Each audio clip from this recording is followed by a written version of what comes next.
Ṣẹ̀kẹ̀rẹ̀ lọ bá jó, ṣẹ̀kẹ̀rẹ̀ lọ bá jó, olúwa mi ò dìde ojú The Ashen Forge.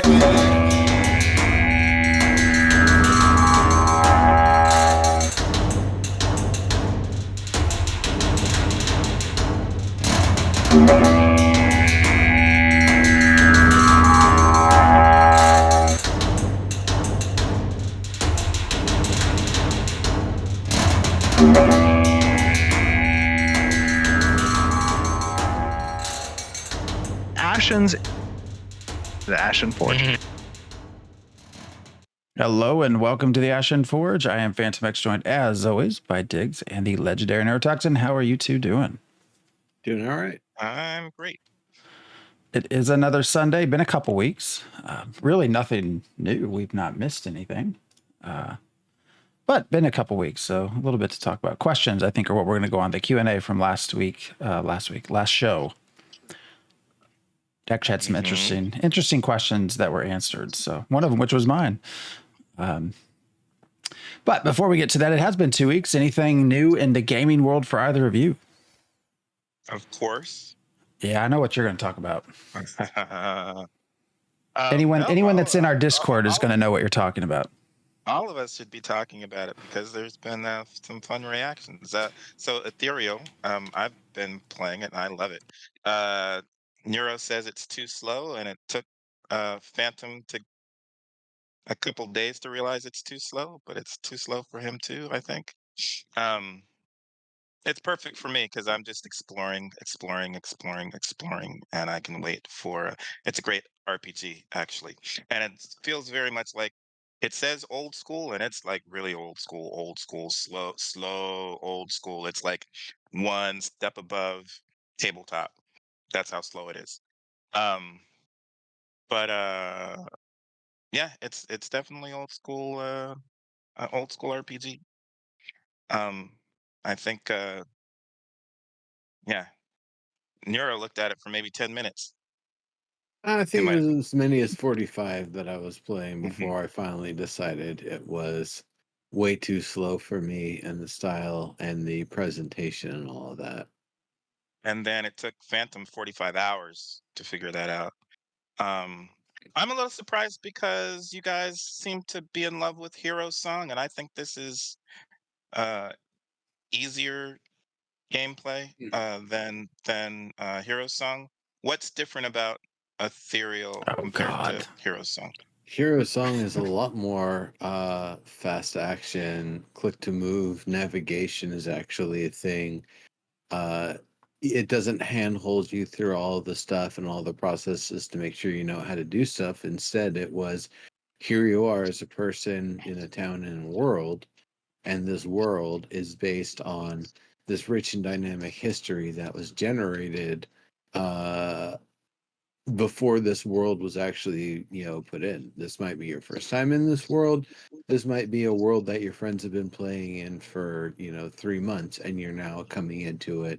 Either way, it's going to be a lot of interesting and unique and emergent experiences that occur because things were intended to be, meaningful and dynamic, that things would change and shift over time, that things would get taken over by other people and there'd be raids and this and that and other sorts of things, that the NPCs wouldn't just be stagnant waiting for player input the entire time. That was the sort of stuff that I liked about Hero Song. It didn't have any of that. How much was in the game that you played, though? It had movement and gameplay that was good enough for me to enjoy. The inventory and item system was good enough for me to enjoy. I liked the size of these worlds, and I especially liked the complete variance that goes into the history of each world that gets generated, such that you just have really interesting experiences every time. You can never just, walk into a world and know, oh, I can just do this, and this, and then suddenly I'm winning and, everything's going the way that I want. And, that doesn't seem like the sort of thing that would be happening. That's what you experienced when you played? Yeah. Okay. There's actually more to it than if you know how to unlock it within Unreal, which isn't hard to do if you know the tools to use Unity. There's actually when we were trying to create, I think I was trying to recreate, partially worked, getting you all to be able to join my world. I had unlocked some of the classes that they did not have live, so they were only partial classes, but there was more to it. Yeah. And I have to say, if you're saying this is too slow for me and you're talking to the one of us that likes EverQuest and is looking forward to Pantheon, I don't know what that says. Which confuses the hell out of me because you say Pantheon's just too slow for you. So I don't know what's going on. The combat is too slow. But I think in Ethereal, the time to kill is faster. So I think the swings are slow, but the time to kill is faster, so it doesn't bug me as much. I'm killing stuff in 1 or 2 or 3 hits, between 1, 2, and 3 hits. So that makes up for the otherwise slowness of it. The classes are different enough. It's kind of interesting how different the classes play, but I think there's not going to be a lot to do in Ethereal until they unlock guilds and until they unlock housing, building, construction. And I think the big size of the mainland, lots of people are complaining that mainland is too open with not a lot of content on it. But I think the reason for that is so that we have lots of space to build. That does make me wonder what it's going to be like for Ashes of Creation, so that we have, space to build stuff. But we should probably be able to do that during beta and way before launch. So part of the problem is that, Ethereal launched and that's not active yet. So we have no clue. Yeah, I mean, they only have 250 people playing the game. So, Well, so many bugs. That's the big thing. There's too many bugs for people to play. I almost wouldn't be playing either, but because I had to wipe my character and remake it. That was after the relaunch. And not that's to not fun. not to pile on the game too much. I mean, I will say that it's 4 developers, so good on them for trying. But the controls don't work very well. The movement, it takes too long to get from point A to B. There's nothing in between point A and B. The camera just absolutely drives me nuts. So, and they're right that the content on the mainland is just hard to find. I'm sure there's people that are enjoying it. I'm not sure I'll ever return to There's it. 300 people enjoying it. Come on. Yeah. 300. So, yeah, they can have one guild. So there's a few things on my plate in terms of gaming news stuff. Destiny is adding their new season soon. Starts next week. And it's going to be a funny one. For the first time, you go underwater, which is going to be hard to reconcile because in most things, just a little tiny puddle of water, just bleh, instant death. No rhyme or reason to it. It shouldn't kill you to be in knee-deep water, but whatever. I'm looking at you, Grasp of Avarice. But anyway, it's going to be interesting to see what they do with that and the environments and if there's going to be any physics or mechanics or anything that goes into it. And we get to pet the dog again. The doggo's coming back, the Robo Dog. So you can continue your Good Boy Protocol achievements and keep petting the doggo. Legend of Zelda seems like it shit the bed. It's like, okay, instead of, going on these adventures and solving puzzles with the tools that you have, they've gone from the sprightly young elfin warrior to, yeah, you're basically a tall gnome with pointy ears now. Get over it. Here's your gravity beam. Put some shit together and blast off to the moon. Fucking Kerbal Fantasy program. Like it doesn't seem like it's the right direction for the game. It is not recognizable to me as a Legend of Zelda game. If you put the character in silhouette and I didn't hear their sounds and you didn't use any terms associated with Legend of Zelda, I wouldn't know it was a Legend of Zelda game whatsoever. The only clue would be knowing that the last one was pretty close to it. I didn't buy it. I'm glad I didn't. I've watched enough of it to know, yeah, people who really want to go through and make their wild, amazing creations, yeah, you can do some cool sandbox stuff with it. For being a sandboxy game, great. It does that well. Doesn't feel like a Legend of Zelda game. It feels like Legend of Zelda meets Fortnite. Yeah, I had bought the original one because it came out with the Switch, but I never really played through it completely. I will say the skin for the new Switch with this one looks amazing. I almost, hey, I might buy that. Oh, wait, I already have one. I don't need it. And then the other one, that game I've been working on for a while, Death Wish Enforcers. It's out. The pre-sales have ended. I believe it's digital sales now. Switch, PS4, PS5 should be on the way soon, but I don't make the call on those things. I just What do you say the name of it is?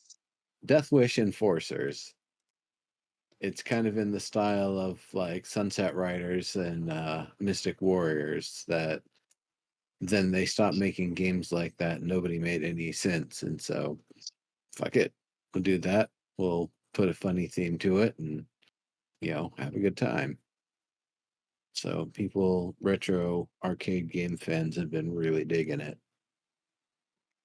Mm-hmm. Well, cool. So Well, that's all the news I've got. yeah. I'm just sitting over here waiting on Throne of Liberty, Night Crows, Blue PAX Protocol, PAX Day. Yeah, I know. Something. I'm kind of with you on that. It's like, all right, we tried this one next. Yep. I mean, good luck to the ethereal crowd. I just can't go back to that. And I know you want me to do some shorts, but I still feel so strongly that I don't want to make someone buy this on accident. So I'm hesitant to put more videos up, to be honest. I mean, good for them for trying, but this has just been a mess it's just been a mess. It reminds me of No Man's Sky, so I'm curious to see what's gonna happen. They've been really good about pushing updates and patches, so I'm curious to see what it's gonna look like in the next 6 weeks, 2 months. But yeah, I'm curious. It's a rough launch. I'm curious about the Darb. I'm curious about the monetization in Throne of Liberty as well. I assume that's the one you're speaking of because of it being a sort of Korean MMO. But they claim, NCSoft, that they're going to do it like New World or something like that. That's what they claim. We'll see if that's actually what they live up to. They did make the beta tests only for people in South Korea. So that is the input they're getting. But yeah, on to questions. Ashes of Creation questions. Yes. Like I said, there actually are a few. Oh, I touched on something with Throne of Liberty and NCSoft there. But we'll get back to that in chat. Sorry. Yeah. So the first question, of course, was a YouTube question, as they always do. Submit a question and they'll try to pull it. This one kind of confused me a little bit. So this was a question. The question itself was about camping open world dungeon areas. Apparently, whoever asked this question said that this was a, quote, problem with Elder Scrolls Online. And they were wondering how they would prevent this from happening.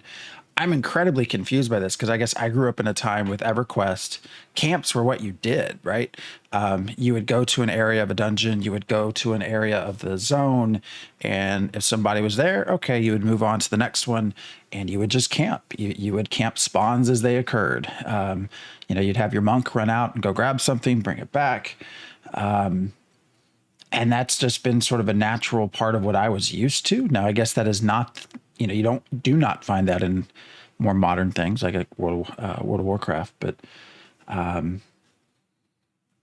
that confused me a little because I am just very used to that. The answer that was given was, yes, there'll be camps. That's just sort of the style of their open world dungeons. But then that's where the PvP, if you really want an area, just go ahead and take it, basically. I don't know. Question threw me off. I don't know if anybody has any opinions on that, but it's kind of an interesting thing because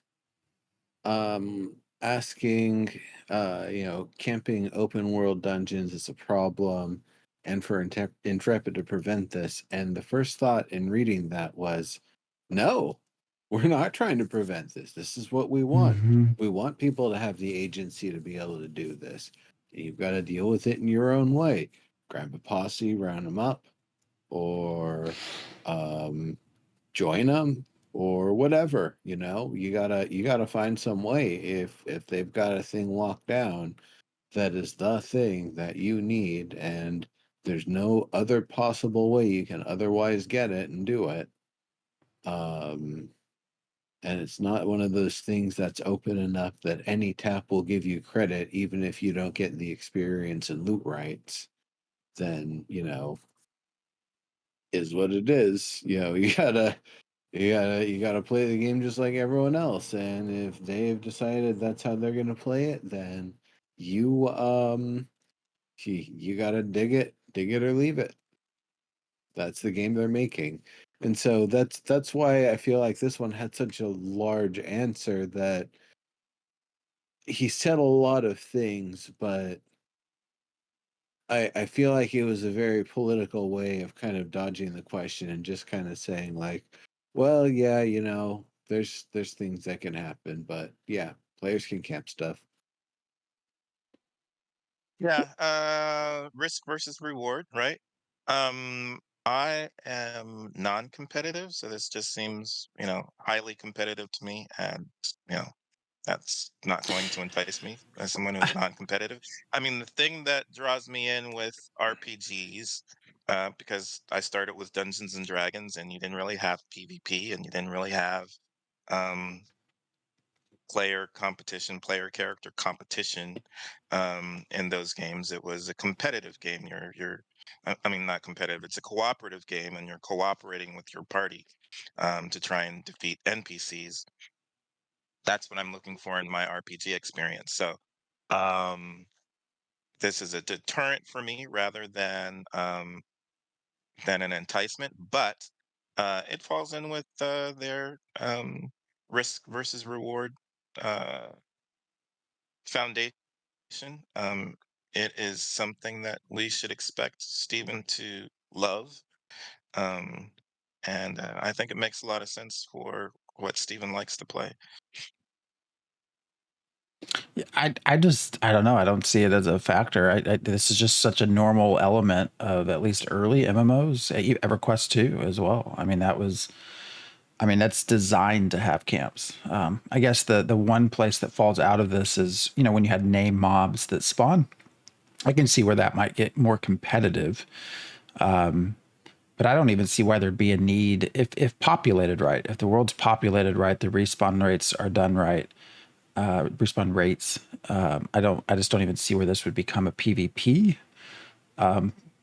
issue. Like you set up camp and you pull spawns. That's just what you do. I don't know. Yeah, but you'll notice he says those relationships can be competitive. They can be adversarial. But I'm saying that it needs. These I are don't think there will be. Oh, I'm sure No, people have already talked about it. People have already talked about it. That's what they love to do in games like I this mean, is no. capture the dungeon and own the dungeon and own the space. And that's kind of part of it. That's one of the aspects that I don't like, that kind of began to grow with MMORPGs over time, is the idea that you can own a spot, you're owning the camp, and the other people who come into the camp become rivals. You can steal a kill and all that kind of stuff. I mean, that really shouldn't be a thing, but it is because gamers are competitive. I mean, maybe again for quest mobs, specific quest mobs or name mobs. But I mean, when we first did alpha, I could think of just out in the woods. I mean, dozens of places where you could set a 6-8 man group up and just start pulling spawns and like never interact with anyone else. So, and dungeons are supposed to be large as well. Now there will be areas that will be more competitive, and actually kind of gets to the next question here. But But that's with the low player population. I mean, they're saying the dungeons are large. This is where I start to believe a little bit more I'm some of saying the forum people that say that we worry too much about the PvP, that it probably won't be as bad. But I'm saying when you're saying that you could do that without a lot of interaction, that's because there weren't the player population wasn't very large. Yeah. But we'll see. But this does move into the next question. Supposed to be how many players per server again? What was their target? You know, I can pull that up real quick. I want to say a couple thousand. Yeah, a couple thousand spread across this very large world. Yeah, you might not. Like, there won't only be one event going on at a time. It won't be, all right, everybody, pause and hold your horses. Carfin's going on. All players head to Carfin. Like, none of that's going to happen. There's going to be things going on all throughout the game world all the time. I don't think everybody's going to swarm on Carfin.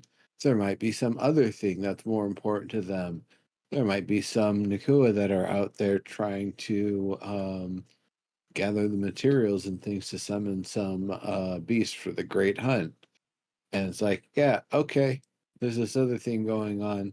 Some old blood magic school. Great, none of our business. Sounds creepy.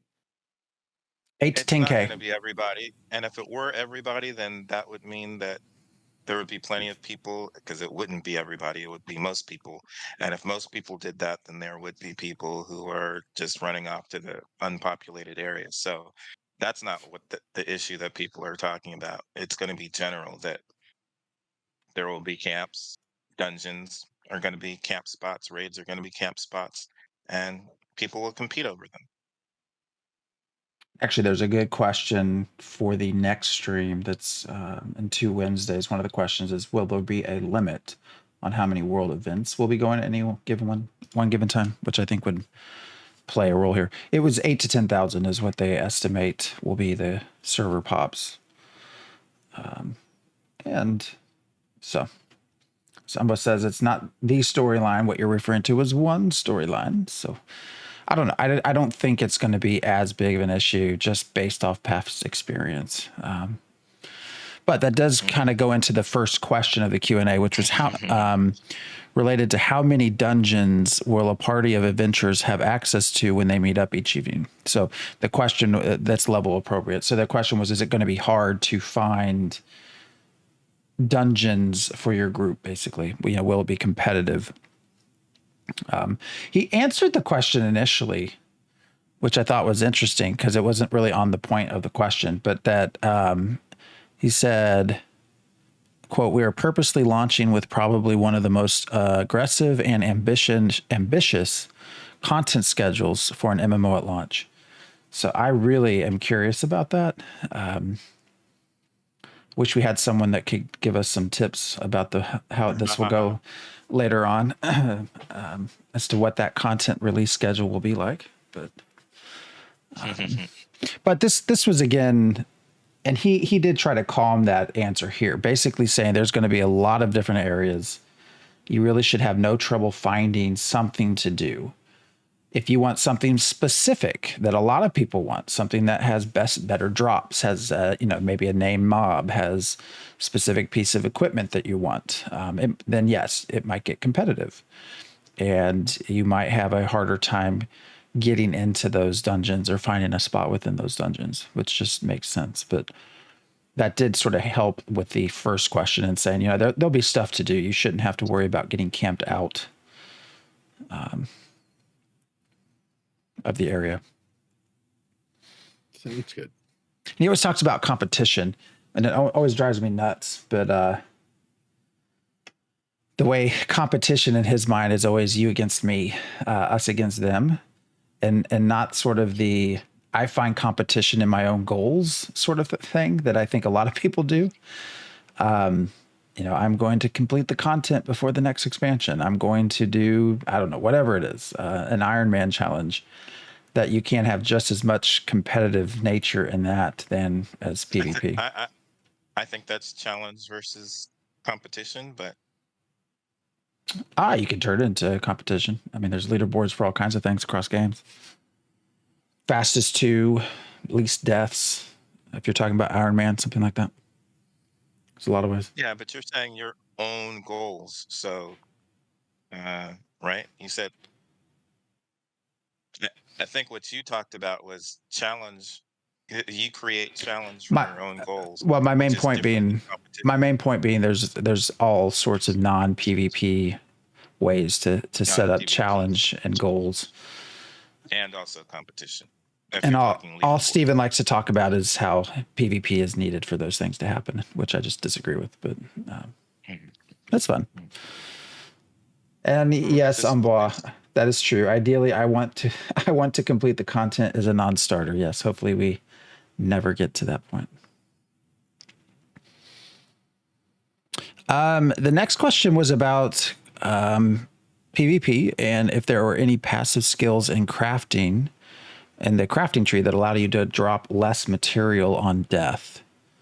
And so the answer to this, as far as skills in a crafting tree, is no. That you will be able to have material inventory bags that crafters can make that will reduce you'll drop less materials based off the bag, the quality of the bag. But other than that, there's not going to be anything to necessarily spec into per se. So he Yeah, did that would mention feel weird, passive. I it think I'm make fine with that. That yeah. there's items you can purchase and that might be specific to things like you get a bag that's just like, drop less ore, drop less wood, drop less, certain categories of things. And that if that's the thing that you specialize in, you're going to get a more efficient sort of holding from that than you would from a bag that's just a general high quality drop less of everything sort of bag. And Yeah, possibly high. if there's an even more specific, like you just get iron, there's like different types of irons that you get, but you just only get iron, that you just have a drop less iron bag, and that would be like even more specific than the other ones. High quality bag of holding should hold more and drop less than a poor quality bag, for sure. That makes sense. I just don't know how you get a passive ability to drop less. Well, there won't be one. So I know. I'm saying I don't even really understand that concept. they The do passive things. is that you're able to clutch more of that bag to your body when you turn to ash, so less of it is Mhm. falls behind. He did mention that you would be able to augment things like drop rates, gathering speeds, survey, skill, tool creation, kind of things I think you'd expect to be able to do as you improve in your skills. Was that under guilds? Where was that? Do what? What Nah. was that? What was that answer to which question? That same question? Yes, to passive skills in crafting. So, Mhm. and then the next question was about more in a role play kind of question, what player death means for the RP community, not just the penalties you get, but what does it actually mean? He kind of talked around this, saying, basically, I'm not going to answer this question because there's too much lore that gets kind of given away. He talks again about Mortal Coil and that sort of stuff, but and of course we know the goddess of creation and the spark that all plays a role, but he did not go into any big details, which is not surprising. Mhm. He will talk more about it after the launch. Maybe. Well, we will get to experience it after the launch. Exactly.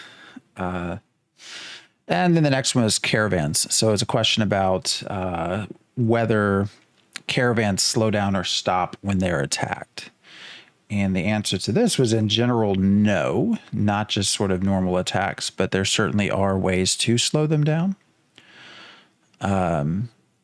So there are certain abilities and status conditions that can get applied to caravans, which can reduce speed. But in general, just attacking it does not do that. And that the speed of the caravan's tied to, I think, character speed is what he said, which makes sense, right? Because you're hiring a person to lead your caravan. So you're essentially assuming whatever skills they have, which would make sense from a speed perspective. Yeah, probably the materials that you put on the caravan, whatever kind of animal is pulling the caravan, a variety of things I would imagine would factor into that. Now, there was an interesting answer to this where he said there are certain types of items that you can use to slow or block caravans. So I'm really curious what we will be able to lay down in front of one. Like, is this an old Western like type deal with a barrel of TNT or something? I'm really was curious. thinking about the pitchfork in the wheel, but then I realized some of those skins don't actually have like spoked wheels, and so if it's a stone wheel, you wouldn't just be able to stick a fork in it. But yeah, I guess things that would bind up or tar up the wheels, or make the area not have traction in some way, so it's not able to grip and move forward, or gumming up the wheels themselves, so they would have to be maintained by players in order to start moving again. Stuff like that, just to throw barrels of just gooey quicksalt setting adhesives at them, and they just kind of stop. Well, I actually wonder how much of the player skills could be a part of, summoner. Can they summon something that prevents the caravan from moving? Are you able to control weather? And it's just somehow, I don't know. There's a lot of interesting possibilities. What is it? Is it the cleric that has the hammer? Who has the hammer that we kept talking about? That was the fighter. Yes, because it did not match a sword. Yeah. I don't know. A lot of interesting ways to do that. But yeah, I thought that was an interesting answer. Assassins would toss down their shurikens as caltrops. Certainly could. And then the next question, which I was involved a lot of conversation on the forum about this, was, and that's where this question came from, is from the forums, because there was so much debate. And the question was, will we have items that let us resurrect other players? And we might have talked about this on the show a little bit. Since we have character or archetypes that will be able to do that, will there be items? And the answer is yes. With a caveat that your scrolls of resurrection will not function as well as a, say, cleric's resurrection spell. So a cleric may be able to remove some of that debt, experience debt, but a scroll would not, for example. I still don't like it, but at least there's a carrot there. Yeah, but I mean, I think we expect there to be scrolls that would allow you to do some stuff. That's typical in an RPG, that you'd have healing scrolls, bandages, and it wouldn't only be mages who can read these kinds of scrolls. They probably won't do as much damage as an actual person who's skilled in whatever that skill is, but who's experienced in that skill. But that's kind of typical, is for there to be um, scrolls and potions. Resurrection is kind of, super big, but it sounds like it's going to be a lesser version, and it will not get rid of all of the detriments of having died. So, See, we talked about this on the pre-question show. That's where that came from, because this was before he actually answered it. That's where I'm remembering this from now. Because I think we also talked about combat resurrection as well, which I am in favor of. But yeah, I don't know. I hate seeing classes, because you want to have utility to the game. So if there are spells, if there are potions or scrolls or things like that can sort of take place of a class, I don't like the idea of that, because then you do start having this sort of min-max kind of mentality of, well, we don't need that because we farm we can make the potions. So we're just going to not even recruit that for our guild.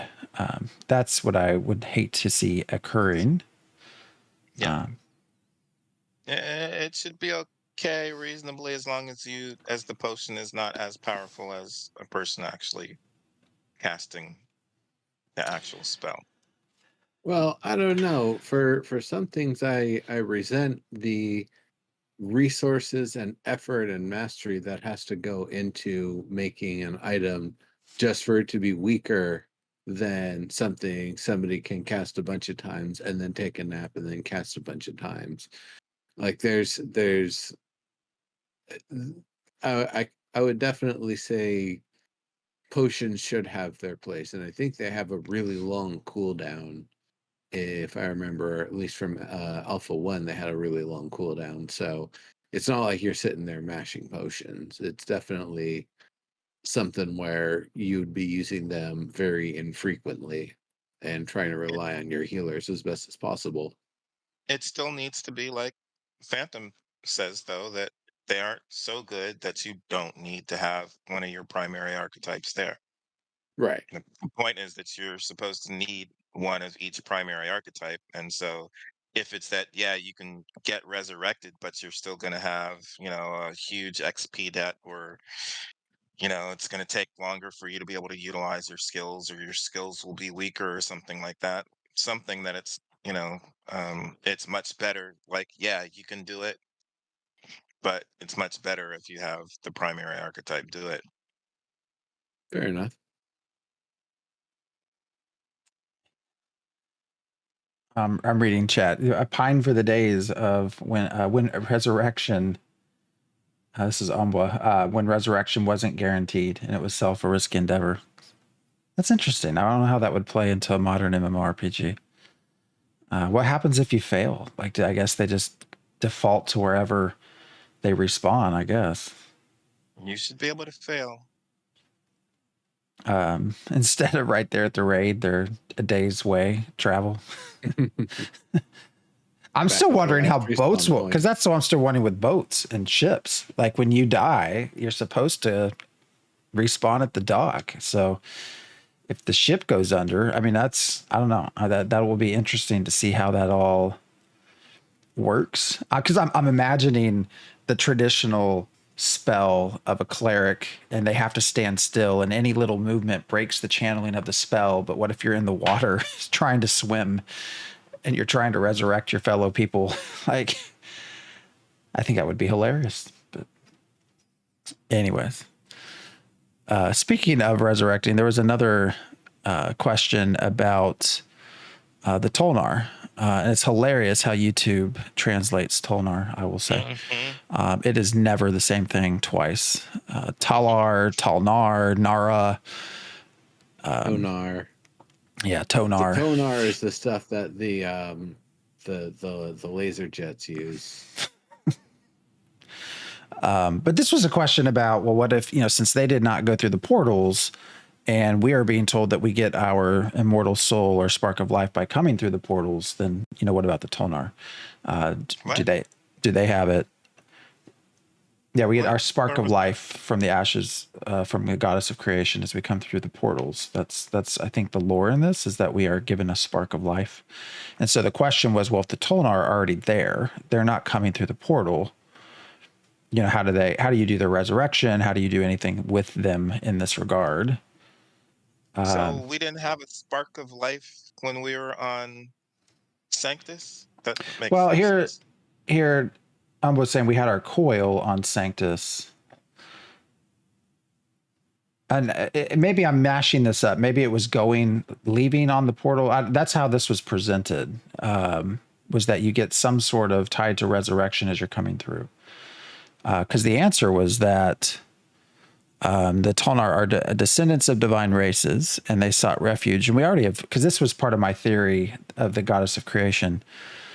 He said that we will learn through gameplay, we will discover how there is this connection of a spark that exists within the Tulnar even though they did not go to Sanctus, that's part of the storyline. We will figure out how they do have this. Because in my mind, I think back to like Jeffrey Bard talking about how the goddess of creation had to sacrifice, like she had to sacrifice for them. They were protected by way of a sacrifice. Because remember, this goes back to my thought that the goddess of creation sacrificed herself somehow. Now I know we're talking about avatars, but somehow, like, literally sacrificed herself, and she's missing something to that degree. That's probably an oversimplified view, but and that's how she was able to save everyone that she could. And that part of our story is to figure out what happened to her. But that's where this all sort of fits in, was that there was some sort of sacrifice made for the Tulnar in order for them to be essentially equivalent to the people that are coming back through. Who and what does not resurrect on Vera? Because it sounds like pretty much everything resurrects. No, to we some do, extent. but the question No, was, you're saying we. I'm saying Non-player every- NPCs yeah. don't. I'm pretty sure they do. I'm pretty sure if you kill something, it'll turn up again. I'm pretty sure that's going to happen fairly often. They're going to turn into ashes, and then we'll see them again. I'm pretty sure. I don't know. Because we're going to be repeating dungeons, right? oh, you're talking about, yeah, name things. I'm not sure what makes them respawn. Well, I'm sure it'll be a separate lore. There'll probably be some other, or even if they even include that in the lore, that's just sort of that's a great question for the show, is how are you going to, from a lore perspective, how are we going to be able to redo these things every, 3 months, 4 months? Like, if they're dead, they're dead. How do they come back? How does that fit in? I think the answer to that is because magic. I'm saying so. I don't know why we're trying to do some kind of special spark is responsible for coming through the gateway, is responsible for resurrection. But okay, we'll see. No, that's in there. That's in the whole lore process. I've read through this 100 times. I hear you. What I'm saying is NPCs are going to be doing the same thing, and maybe you're going to say specifically named NPCs won't. But I'm saying there's going to be lots of NPCs who are having that same behavior, Well, and especially Are mobs. are you saying like fungible NPCs, or like the ones that you can kill them and then another one of the same type can just walk over and replace it, and now it's effectively been respawned, sort of thing? I'm saying we will clear a space with robbers and bandits, and that's just NPCs, let alone mobs. And when we come back the next day, they're going to still be bandits there. I'm pretty sure. And when I'm pretty sure they turn into ashes too. I think we saw that. Maybe they're going to change that once we get closer to the beta and launch. But I think we're going to pretty much see the same behavior. maybe, but I think there will We'll be a see. different lore behind it, because that's Okay. A rose by any other name? well, I mean, if there's a specific storyline in there as to why the Tulnar are able to have the same spark as us, then I don't think it matters. And that's ludicrous, but okay. Umbo says you're baiting him. Moving on to gliding mounts. So there was a question about gliding mounts, whether there would be any sort of skill-based process that you could gain skill in actually using your gliding mounts. The answer to that was basically no. I mean, I guess judging distances, sure. Launch points, sure. But once you're in the air, it's not like a racing game where you're developing some sort of skill. One of the interesting things he did mention was that each of your mounts, all mounts, will have can acquire up to 4 abilities, which I think will be interesting to see all of the abilities that we get on our mounts, but that some of those would enhance things like burst of speed or defense, but nothing in a skill per se. So I was just realizing You're something. muted, or I can't hear you. One of the two. Yeah, I might be muted. It could be these No, I'm not headphones are muted. terrible. I was able to hear him.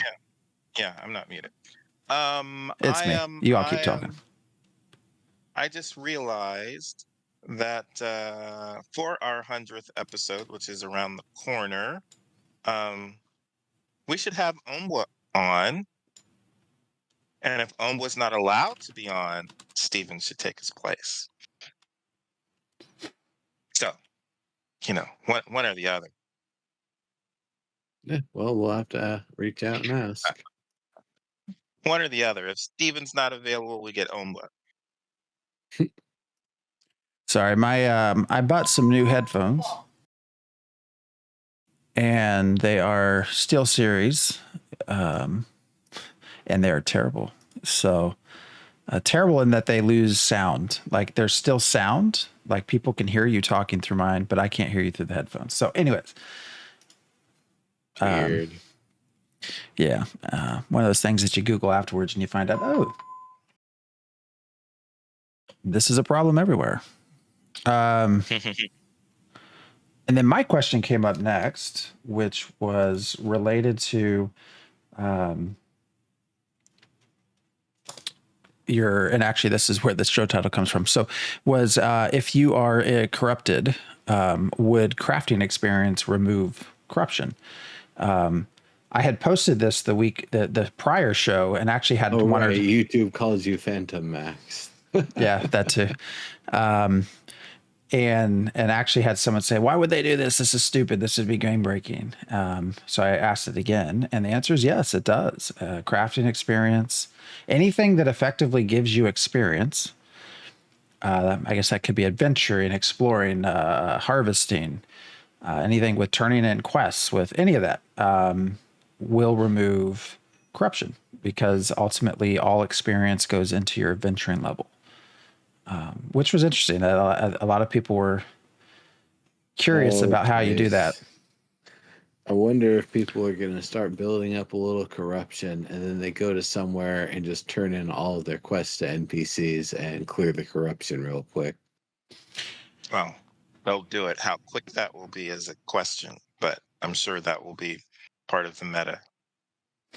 Well, that was certainly raised, and one of the easy ways to fix that in the forums people talked about was, well, if you're corrupted, you can't talk to NPCs. We already know you can't get into inventories, banks and things like that. So maybe you're not able to talk to NPCs. Yeah, it's probably harder to turn in a quest when you're red, for sure. But that being said, if they're leaving that mechanic in, I don't know why they would let that happen and then not let you have any actual avenue to doing it, right? So if yes, they're going to let crafting reduce your corruption, but then not let you actually access any crafting. I don't know. Maybe that's just ease of design, but you can have crafting at your freeholds. Have crafting at your freeholds. And there's probably places where you can take or your buddy's freehold that you're allowed to use. Same thing, yeah.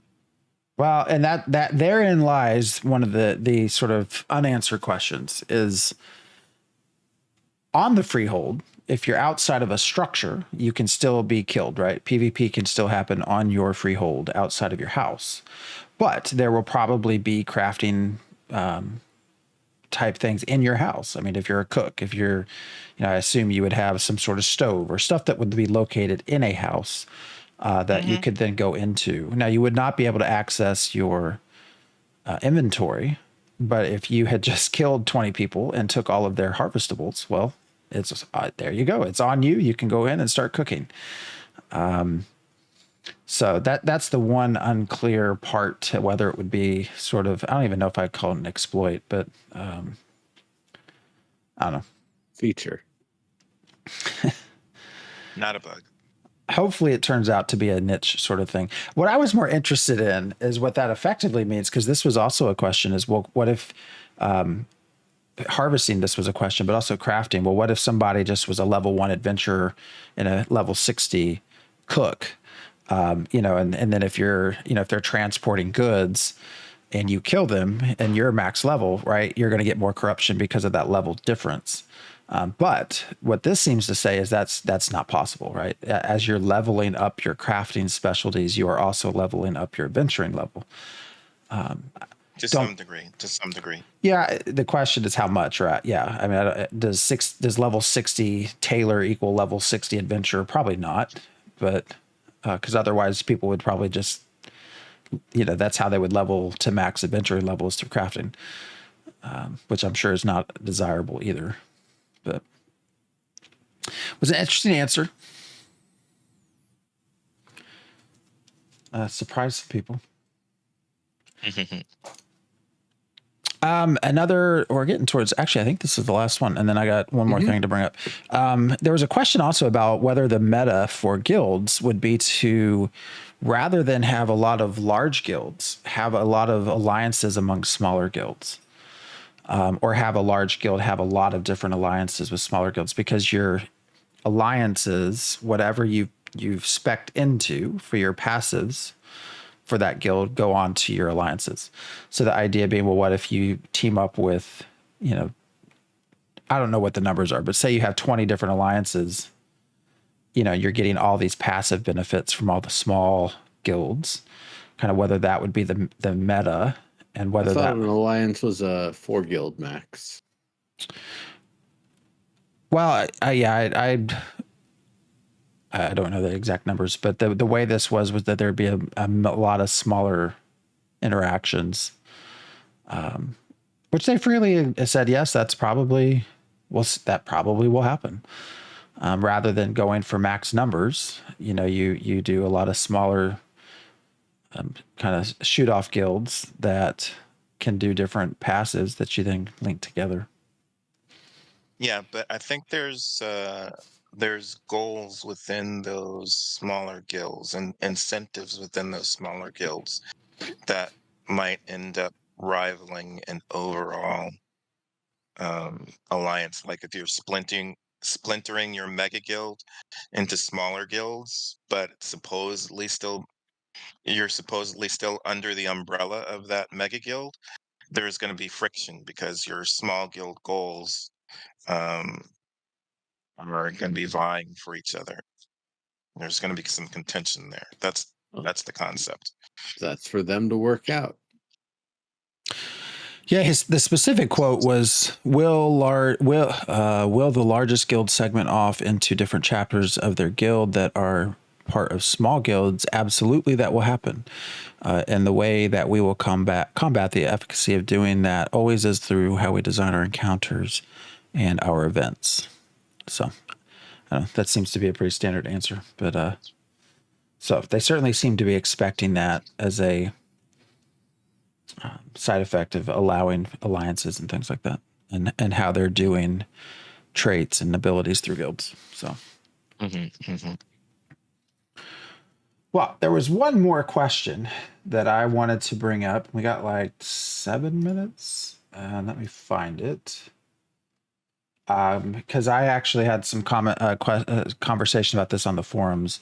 So it was about, and this has been asked for this coming show.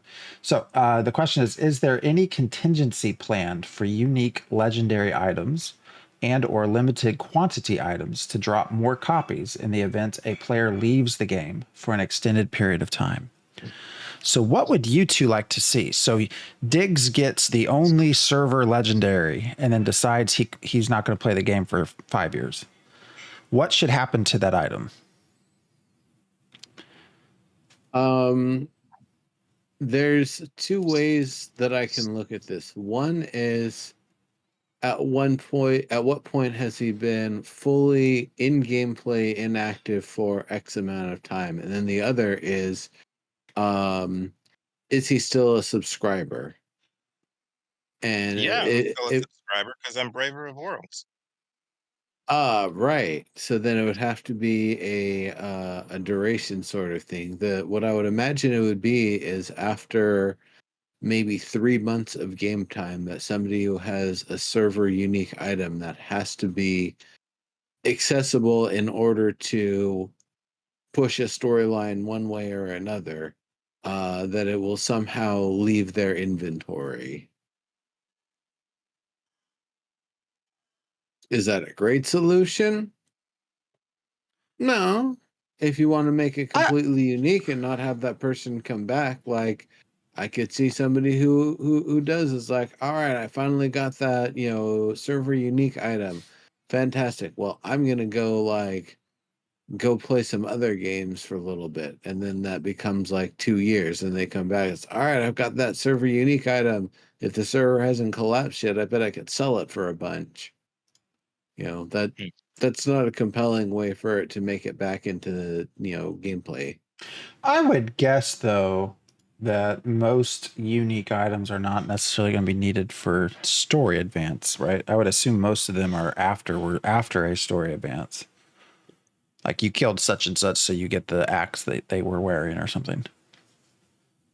How would you do it, An Diggs? item that acts as the key to get into a place. Well, it's a good point.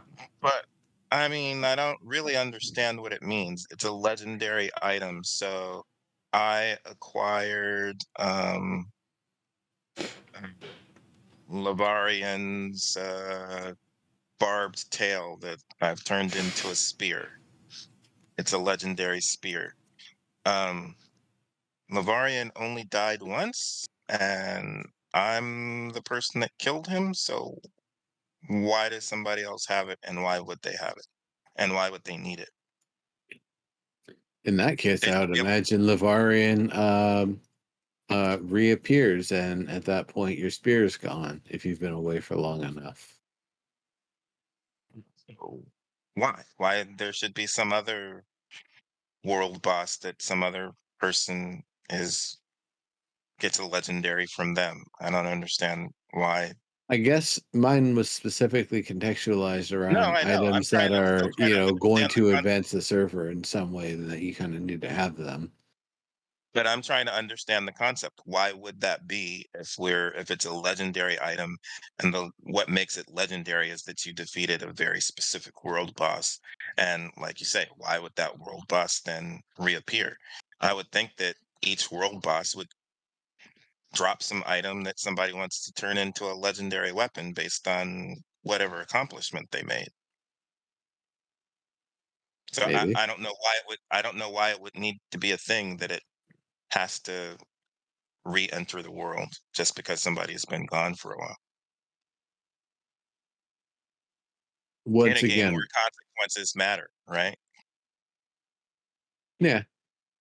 I mean, it's the idea that if something is of the level of importance that somebody who manages to gank you in the open world and take you down would be able to pick it up off of you, um that's the sort of item that I wouldn't imagine they would want to have just languishing in the vaults of a player who isn't playing, or maybe the vaults of a player who is playing. Maybe if you have a legendary item, they expect you to use it. And if you get it and you just stash it, it's like, all right, well, we're going to do something to unstash it for you.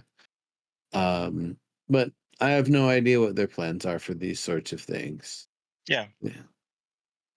So my answer to this was that I actually took some shit for this, was that if the player doesn't come back or doesn't come back for a long time, then each of these servers have a history, and the server history of that server Yes.